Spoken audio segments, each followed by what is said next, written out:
7 orang sindikat pembobol rumah yang telah beraksi di 9 kabupaten dan kota sejatim dan 7 lokasi di Provinsi Bali, berhasil ditangkap tim Jatanras Polda Jatim. Mereka, SA, 44 tahun, warga Sidokar Sidoarjo, AA, 54 tahun, warga Gebang Sidoarjo, SO, 47 tahun, warga Sidokar Sidoarjo, BF, 39 tahun, warga Sidokumpul Sidoarjo.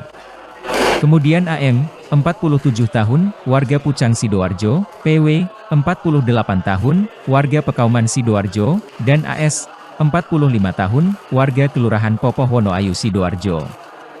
Wakil Direktur Ditreskrimum Polda Jatim, AKBP Peter Yanotama mengatakan, terungkapnya kasus pembobolan rumah ini berawal dari kejadian pembobolan rumah di Bojonegoro pada Agustus 2023. Setelah dilakukan lidik, pelaku teridentifikasi dan dilakukan penangkapan sebanyak 7 orang.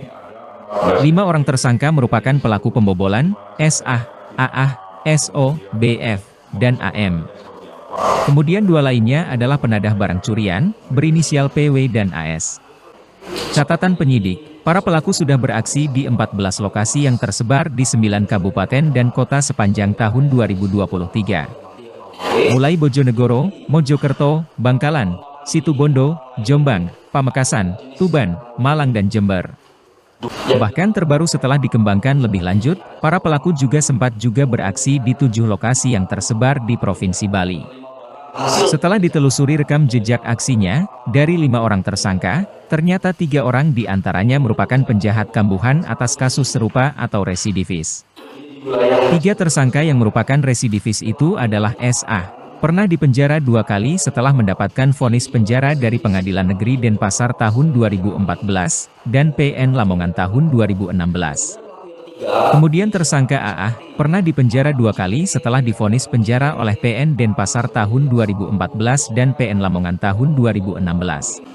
Terakhir tersangka AM, pernah dipenjara sekali setelah divonis penjara oleh PN Denpasar tahun 2016. KS tadi sebagai pengawas di sekitar untuk mengamankan. Mengenai modus menjalankan aksinya, Peter Yanotama menerangkan, para pelaku berkeliling menggunakan sarana mobil ke sejumlah permukiman yang terpantau jarang terdapat aktivitas warga di luar rumah. Biasanya mereka berkeliling pada akhir pekan, Sabtu dan Minggu pada waktu siang hari. Komplotan tersebut akan menyasar rumah yang tampak menyala lampu terasnya pada siang hari. Lalu agar memastikan keberadaan penghuni rumah, para pelaku bakal mematikan aliran listrik utama dari sekring, yang biasanya terpasang pada bagian dinding depan rumah. Manakala listrik dipadamkan dan tak kunjung ada penghuni yang keluar untuk memeriksa keadaan kelistrikan, maka dipastikan rumah tersebut kosong atau tanpa penghuni. Dan mereka siap untuk menyatroni lalu menguras seisinya. Sementara itu Kasubdit 3 Jatanras Ditreskrimum Polda Jatim, AKBP Lintar Mahardono mengatakan, para pelaku beraksi membobol rumah dengan cara merusak pagar dan pintu menggunakan linggis.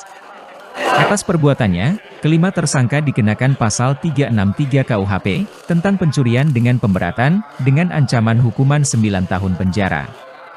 Sementara untuk 2 orang tersangka penadah, dikenakan pasal 480 KUHP, dengan ancaman 4 tahun penjara.